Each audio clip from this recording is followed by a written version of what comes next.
Arun XLO Ziva, an elite active retirement community in Mahabalipuram, Chennai. For apartments and luxury villas, call 7288 தற்போது வந்துள்ள அண்மை செய்தி. வடகலை தென்கலை பிரிவுகள் இரண்டும் ஒரு பூவின் காம்பில் இருக்கும் இரு இதழ்கள் என தெரிவித்த சென்னை உயர்நீதிமன்றம் குருக்களின் பெயரில் மோதலில் ஈடுபடுவதை நிறுத்த வேண்டும் என இரு பிரிவினருக்கும் அறிவுரை வழங்கியுள்ளது. காஞ்சிபுரத்தில் உள்ள 108 திவ்ய தேசங்களில் ஒன்றான சின்ன காஞ்சி விளக்கொளி பெருமாள் கோவில் விழாக்களின் போது கோவிலுக்கு வெளியில் தென்கலை மந்திரம் பாடவும் தென்கலை வாழி திருநாமம் பாடவும் அனுமதி மறுத்த கோவில் செயல் அலுவலர் உத்தரவை எதிர்த்து தென்கலை பிரிவைச் சேர்ந்த ஸ்ரீ ரங்காச்சாரி ஸ்ரீனிவாசன் ஆகியோர் சென்னை உயர்நீதிமன்றத்தில் வழக்கு தொடர்ந்தனர். இந்த வழக்கு நீதிபதி ஆனந்த் வெங்கடேஷ் முன் விசாரணைக்கு வந்தது. கோவிலில் தென்கலை மந்திரம் பாட அனுமதி அளித்து 1915ஆம் ஆண்டு காஞ்சிபுரம் மாவட்ட முன்சிப் நீதிமன்றம் பிறப்பித்த உத்தரவை 1918ஆம் ஆண்டு சென்னை உயர்நீதிமன்றம் உறுதி செய்துள்ளதாகவும் மனுதாரர்கள் தரப்பில் சுட்டிக்காட்டப்பட்டது.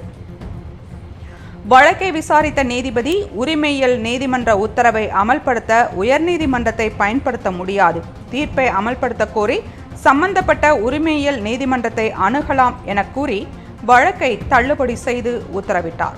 மேலும் இந்த கோவில் விழாக்களின் போது வடகலை தென்கலை பிரிவினர் அடிக்கடி மோதலில் ஈடுபட்டு வந்தால் விழாக்கள் அமைதியாக நடக்க கோவில் செயல் அலுவலர் இந்த உத்தரவை பிறப்பித்துள்ளதாக நீதிபதி சுட்டிக்காட்டினார். வடகலை தென்கலை இரண்டும் ஒரு பூவின் காம்பில் இருக்கும் இரு இதழ்கள். இரு பிரிவுகளும் பெருமாளுக்கு சொந்தமானவை.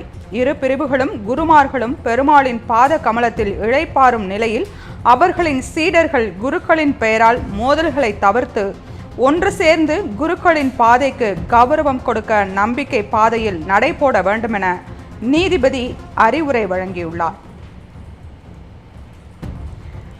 அண்மை செய்தியாக பார்த்து கொண்டிருக்கிறோம்.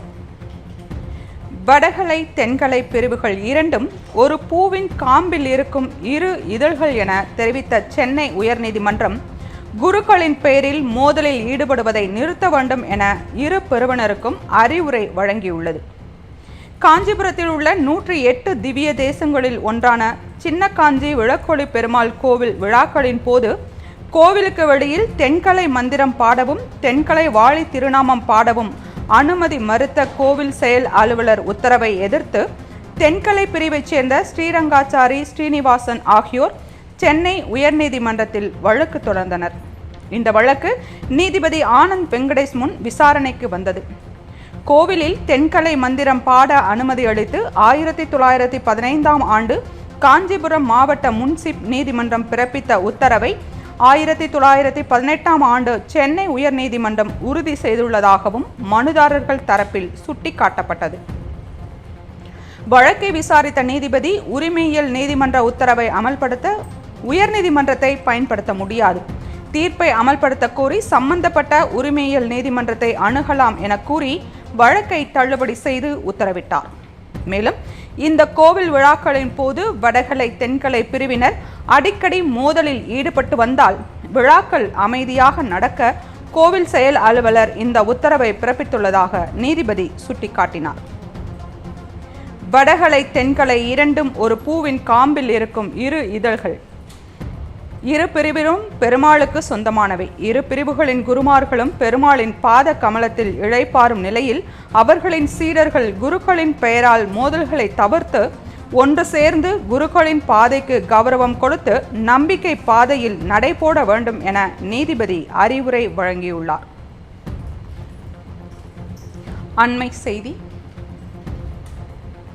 வடகலை தென்கலை பிரிவுகள் இரண்டும் ஒரு பூவின் காம்பில் இருக்கும் இரு இதழ்கள் என தெரிவித்த சென்னை உயர்நீதிமன்றம் குருக்களின் பெயரில் மோதலில் ஈடுபடுவதை நிறுத்த வேண்டும் என இரு பிரிவினருக்கும் அறிவுரை வழங்கியுள்ளது. காஞ்சிபுரத்தில் உள்ள 108 திவ்ய தேசங்களில் ஒன்றான சின்ன காஞ்சி விளக்கொளி பெருமாள் கோவில் விழாக்களின் போது கோவிலுக்கு வெளியில் தென்கலை மந்திரம் பாடவும் தென்கலை வாழி திருநாமம் பாடவும் அனுமதி மறுத்த கோவில் செயல் அலுவலர் உத்தரவை எதிர்த்து தென்கலை பிரிவைச் சேர்ந்த ஸ்ரீரங்காச்சாரி ஸ்ரீனிவாசன் ஆகியோர் சென்னை உயர்நீதிமன்றத்தில் வழக்கு தொடர்ந்தனர். இந்த வழக்கு நீதிபதி ஆனந்த் வெங்கடேஷ் முன் விசாரணைக்கு வந்தது.